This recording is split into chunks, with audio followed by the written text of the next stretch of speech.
اگر تقویٰ نہیں ہے تو پورا قرآن یاد ہے، حافظ ہے، لیکن اخلاق اور کردار کے اعتبار سے بدترین انسان ہے۔ کیوں؟ کہ تقویٰ نہیں۔ جیسے ٹیپ کے اوپر قرآن ہے، ایسے ہی اس کے دماغ میں کوئی ٹیپ ہے، اس پر قرآن ہے، اللہ اس کی سیرت و کردار کا کوئی تعلق نہیں۔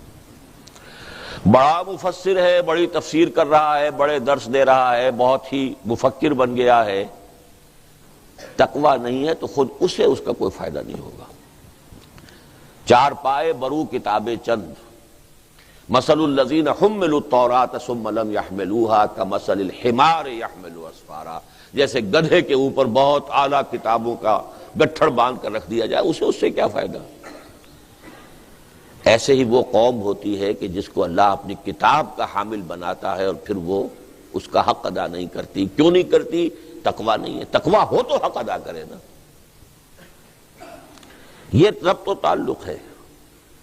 فی نفس ہی، اپنے مقام پر یہ کیا ہے؟ ہدی للناس، تمام انسانوں کے لیے، تمام زمانوں کے لیے ہدایت کافی، ہدایت تامہ، ہدایت کاملہ۔ لیکن استفادہ کرنے کے لیے شرط تقویٰ، ہدی للمتقین۔ تقویٰ مقصود ہے روزے کا۔ اب یہ ہے وہ ٹرائنگل جو یہاں مکمل ہوتی ہے۔ قرآن نازل کیا گیا رمضان میں، رمضان میں روزے فرض کیے گئے۔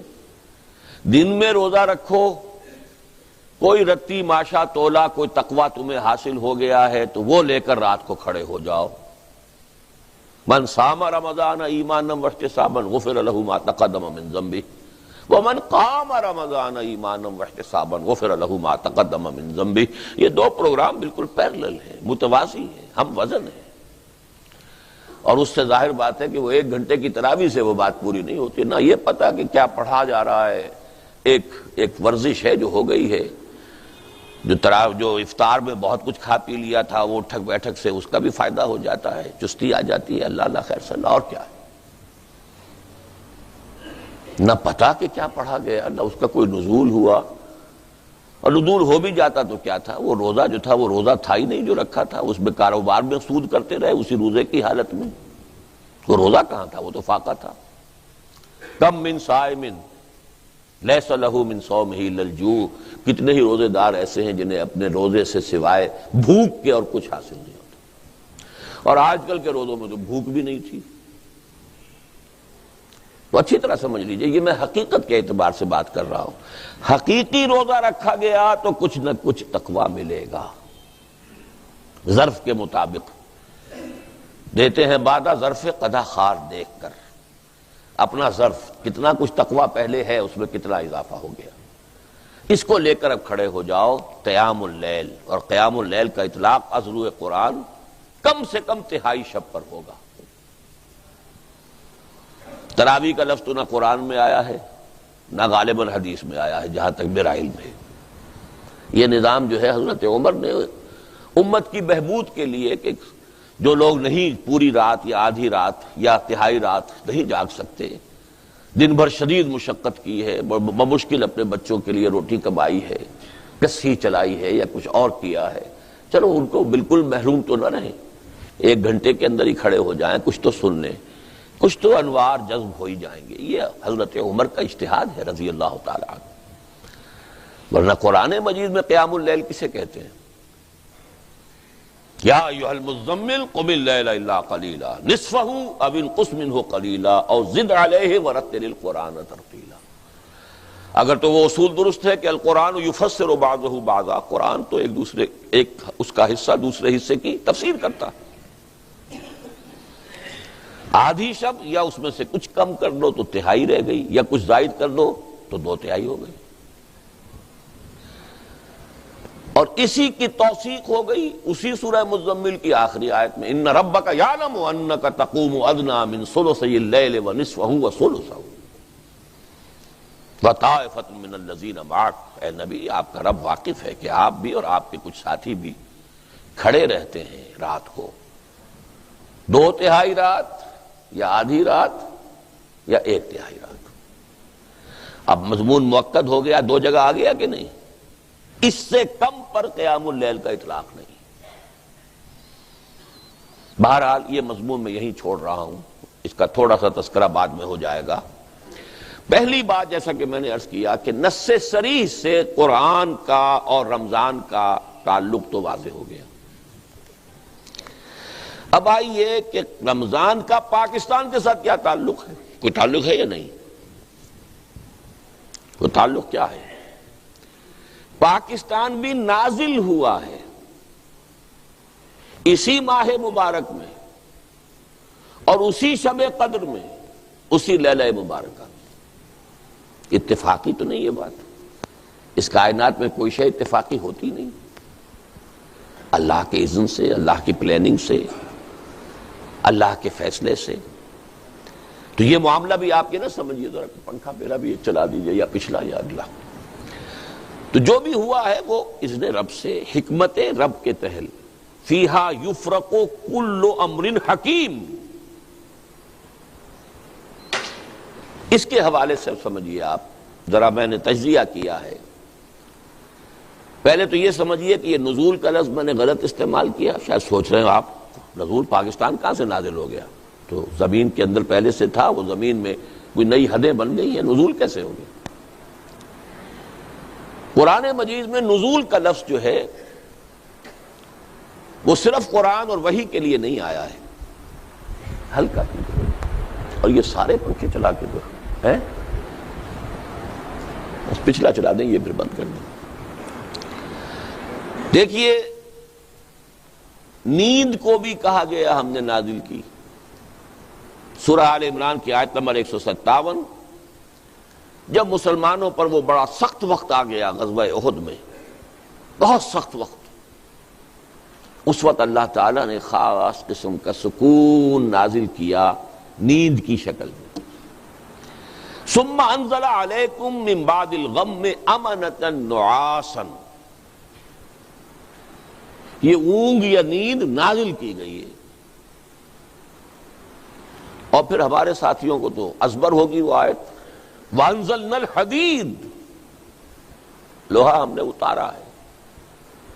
اس حوالے سے سمجھیے میں لفظ استعمال کر رہا ہوں تو میں نے اس کی جسٹیفیکیشن دی ہے. قرآن نازل ہوا، پاکستان بھی نازل ہوا. کب نازل ہوا؟ 12 مہینوں کا سردار مہینہ، سید الاشہر رمضان. ہفتے کے دنوں میں سید الایام جمعہ، سیدۃ اللیال راتوں کی ملکہ لیلۃ القدر لیلہ مبارکہ. اور یہ تینوں چیزیں جمع کی ہیں اللہ تعالیٰ نے.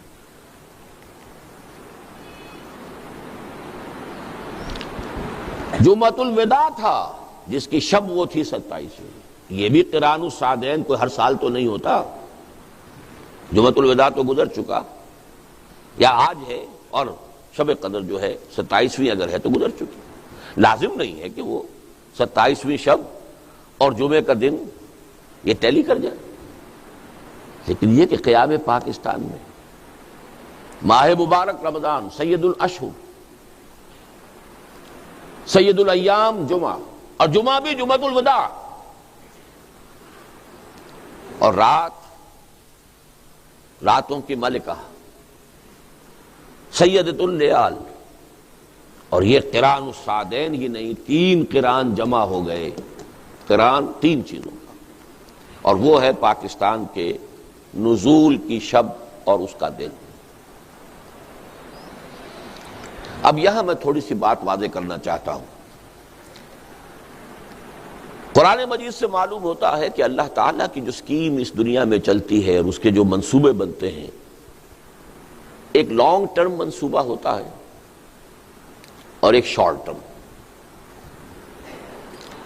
لانگ ٹرم ہے اللہ کا ایک دن، اور وہ 1000 برس کا ہے ہمارے حساب سے. بڑی نص صریح ہے. سورہ حج میں فرمایا وَإِنَّ يَوْمًا عِندَ رَبِّكَ كَأَلْفِ سَنَةٍ مِّمَّا تَعُدُّونَ، تیرے رب کے نزدیک ایک دن ان 1000 سالوں پر مشتمل ہے جو تمہاری گنتی کے ہیں. ہماری گنتی کے 1000 سال، اللہ کا ایک دن. ان یومن عند ربک کالف سنۃ مما تعدون. اس 1000 سال کی ایک پلاننگ ہوتی ہے یومیہ، اللہ کا یومیہ بجٹ وہ 1000 سال کا، اس پر نص سورہ سجدہ کی آیت یدبر الامر من السماء الى الارض، اب نوٹ کیجئے، تنزل الملائکۃ والروح یدبر الامر من السماء الى الارض ثم يعرج الیہ فی یوم کان مقدارہ 1000 سنۃ مما تعدون۔ ایک یومیہ جو اللہ کا جو بھی منصوبہ ہے وہ ہمارے حساب سے 1000 برس کا منصوبہ ہے۔ حضرت موسیٰ اور حضرت محمد صلی اللہ علیہ وسلم کے مابین 2000 سال کا فصل ہے، 2 دن عمر ہے سابقہ امت مسلمہ کی، اللہ کے 2 دن۔ ہماری عمر 1000 سال پورا ہوا تھا الف اول، تو سب سے بڑا فتنہ اسی بر عظیم پاک و ہند میں اٹھا تھا، ہندوستان میں اکبر اعظم کے ذریعے، کہ الف ثانی جو ہے وہ اب نئے دین کے لیے ہوگا، وہ دین اکبری، دین الہی ہوگا۔ اللہ کا 1 دن تو پورا ہو گیا،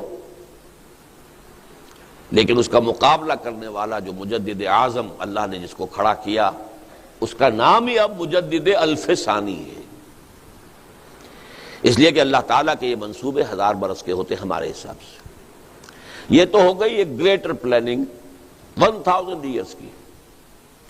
یہ اب دیکھنے والوں کا کام ہے، تاریخ کے بٹوین دی لائنز پڑھے، قرآن کی حکمت اور احادیث نبویہ کی روشنی سے بصیرت حاصل کرتے ہوئے پھر تاریخ کا تجزیہ کریں، لیکن تھوڑا سا ایمان اور یقین ہو قرآن پر اور احادیث پر، تب ہوگا۔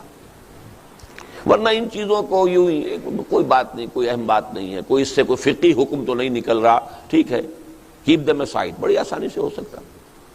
فقہی حکم تو کوئی نہیں نکلتا، نہ اس آیت سے نکلتا ہے کہ اللہ کا 1 دن 1000 برس کا ہے، نہ اس سے نکلتا ہے کہ تدبیر الامر جو ہے اللہ کی وہ 1000 سال کی ہوتی ہے، اس سے تو کوئی فقہی حکم تو مستنبط نہیں ہو رہا۔ اور جو احادیث ہیں ان سے بھی، جو اس سے متعلق احادیث، بہرحال اس کو چھوڑیے اس وقت۔ لیکن ایک اللہ کی تدبیر ہوتی ہے ہمارے حساب سے سالانہ، وہ ہے کہ جو لیلۃ القدر میں ہوتی ہے۔ اب اس 1000 سالہ منصوبے کا کتنا حصہ اس انسانوں کے 1 سال میں پورا ہونا ہے؟ یہ سالانہ بجٹ سیشن ہے لیلۃ القدر اور لیلہ مبارکہ، اس سال کے لیے تمام اہم احکام کا فیصلہ ہو جاتا ہے۔ فیہا یفرق کل امر حکیم۔ اسی حوالے سے ایک بات نوٹ کر لیجئے، یہ ہماری تاریخ کا بہت اہم واقعہ ہے۔